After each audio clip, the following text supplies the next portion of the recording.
If you are human, and I'm hoping that at least the majority of you are human, your life is full of struggle and success, pain and pleasure, defeat and victory. Moments that are only as delightful as they are because of the suffering that surrounds them.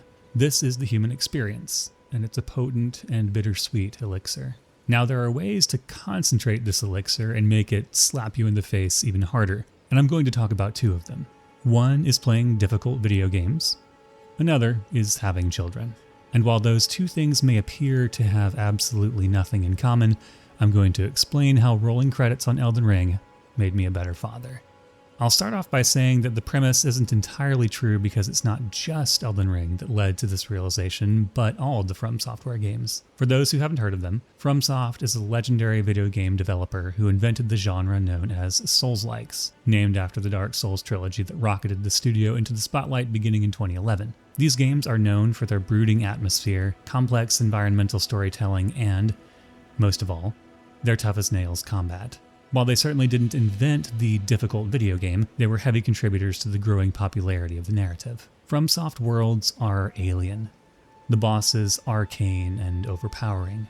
And around the time I started my first venture into Dark Souls 1, my wife and I welcomed our firstborn son into our world. Immediately, I realized this creature was alien, his needs and desires arcane and overpowering. Of course, I loved him at a deeper level than I had ever thought I could love anything, but I also felt lost and outmatched in a way I never had before. Even holding him was difficult because I was so afraid to jostle that tiny vessel of fresh humanity. I was exhausted and emotional, but I persisted. I learned the dance of the diaper change, the positioning mastery of bottle feeding, the calm consistency of cradling. While I was far from mastering fatherhood, the small victories began to add up. And all the while, late into sleepless nights and through bleary days, I conquered one boss after another in Dark Souls 1, then 2 and 3, and on through the FromSoft catalog. Some bosses took minutes, some took hours, but all required that I perceive and learn and adapt. And all required patience. Towering, infuriating mountains of patience. 2 years passed, and all of a sudden we had 2 sons. The second was gorgeous and challenging in his own particular ways, but I knew the patterns of infancy better. I was more prepared, which blunted the difficulty noticeably. But there was no less joy in learning and embracing his unique needs and interests as he grew. Now blessed with 2 children, I had less time and energy for games. Sometimes I'd go weeks without playing anything. Sometimes I'd play more comfortable genres. But I always came back to my current From Software title. Something about these games spoke to me in a primal way during that season, though I hadn't figured out why just yet. Finally came Elden Ring, toddlerhood, and the birth of our third son over the course of the next year and a half. Despite its popularity and my powerful itch to play it, I'd saved Elden Ring until after I completed every previous FromSoft game. It was the final chapter of my adventure and the ultimate test of what I'd learned. And, mostly, the results were very similar to the other games, despite the increased complexity and spectacle of the lands between. Some bosses took minutes, some hours, and all required that I perceive and learn and adapt. Then, I reached Malenia. Without going into all the gory details, and oh, was there gore, I spent over 20 hours learning that boss. I took breaks from playing the game for weeks at a time. I spent hours locked in and hours with my eyes glazed over, not learning anything or improving at all. Yes, I know I'm not good. I also knew that I could change my build or level up or just leave, but I was absolutely compelled to beat her with just my trusty broadsword and nothing else. And eventually, I did.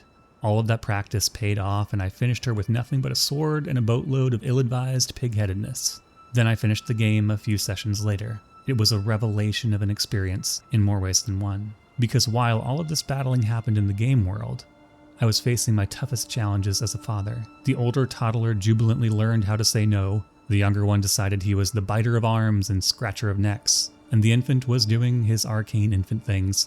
But this is where I realized I'd trained for this, not once, but twice. Fatherhood had shaped me. Tiny hands had grabbed and pinched and torn and molded me into a person who was almost unrecognizable from the fresh-faced 30-something I was before children. But Elden Ring had shown me a couple things too. The game taught me that patience, plain old, painful patience, is the key to growth. We're compelled in this social media age to expect, even demand, that change and satisfaction happen instantly. But they don't. And it's often the case that the more something matters, the more patience it requires of us. Now, playing games doesn't matter in the grand scheme of things. That's why I could step away for weeks at a time. But being a father matters very much. And I believe that struggling and facing defeat after defeat in Elden Ring helped me, just a little bit, to be a better father. It also helped me realize that joy is usually most crystallized in the smallest things. It's in capitalizing perfectly on a boss's punish window, even if you get crushed 2 seconds later. It's in the feeling of your toddler giggling and cradling your face, even if he'll be kicking you in especially sensitive areas as he flails in another tantrum 2 minutes later. And these moments of reward are all the more precious because of the difficulty that surrounds them. Nobody enjoys the struggle, and many people avoid challenges because they're afraid of failing. Trust me, I know.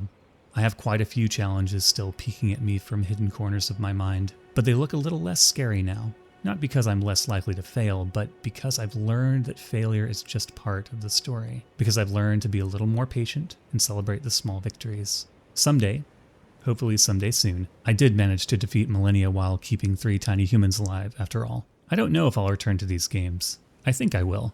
There's a resonance there that I doubt I'll find in many other games, if any. Some of it is because I love the challenge, the dance, the victory, and the defeat. But some of it is because Elden Ring, in a very subtle, the lore is in the item description sort of way, helped me become a better father.